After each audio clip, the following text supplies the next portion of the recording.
تیسری بات جو سیکھیں گے، اب وہ نبوت کر رہا ہے کہ اے لڑکے تو خدا تعالیٰ کا نبی کہلائے گا، کیونکہ تو خدا کی راہیں تیار کرنے کو اس کے آگے آگے چلے گا۔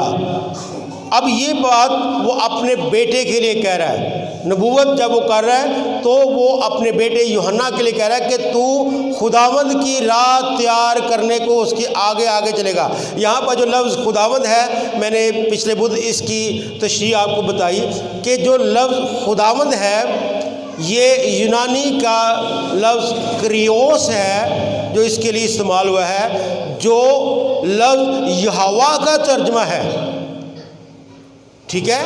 تو جب بھی ہم یسوع مسیح کہیں تو ہمیں خداوند یسوع مسیح کہنا چاہیے۔ کیوں؟ کیونکہ یسوع اس کا زمینی نام ہے جو فرشتے کی معرفت اس کو ملا، مسیح آسمانی نام ہے جو وہ آسمان سے لے کر آیا، پہلے سے مسیح آسمان پر موجود ہے، اس کے بارے میں پیشن گوئیاں کی جا چکی ہیں، لیکن جب وہ زمین پر آیا ہے تو زمین پر اس کی جو رجسٹریشن ہے وہ یسوع کے نام سے ہوئی ہے، لیکن جب وہ زمین سے آسمان پر گیا ہے تو پھر وہ خداوند ہو کر گیا ہے۔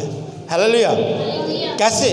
کہ اس نے موت اور قبر پر فتح پائی، اس نے نجات کے کام کو مکمل کرنے کے لیے، کوئی شخص فاتح کب ہوتا ہے؟ سکندر اعظم جب پیدا ہوا تو وہ سکندر تھا، اس کے ماں باپ نے اس کا نام سکندر رکھا، ٹھیک ہے؟ تو وہ سکندر اعظم کیسے ہو گیا؟ جب اس نے اس زمین پر رہتے ہوئے چھوٹی عمر میں آدھی دنیا کو فتح کر لیا تو پھر بہت سارے سکندر آئے، لیکن سکندر اعظم ایک ہی رہا، کیونکہ اس نے جو کیا وہ آج تک کسی دوسرے نے نہیں کیا۔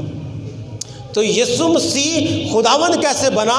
کہ نبی آئے، پیغمبر آئے، بہت سارے ایسے انبیاء آئے جنہوں نے لوگوں کے لیے بہت کچھ کیا، لیکن نجات کے لیے ایک شخص کا، ایک ایسی شخصیت کا جو بے عیب ہو اور خدا کی طرف سے ہو اور خون بہائے، وہ ایک ہی تھا، اور وہ بے عیب برے کی صورت میں یسوع مسیح تھا۔ اس نے جان بھی قربان کی، اس نے کفارہ بھی دیا، اور کفارہ دے کر وہ تیسرے دن مردوں میں سے جی اٹھا اور آسمان پر خدا کے دائیں ہاتھ بیٹھا ہے۔ اپنے اس کفارے کی وجہ سے وہ مسیح بھی ہے، یسوع بھی ہے، لیکن اپنے اس کفارے کی وجہ سے وہ خداوند بن گیا۔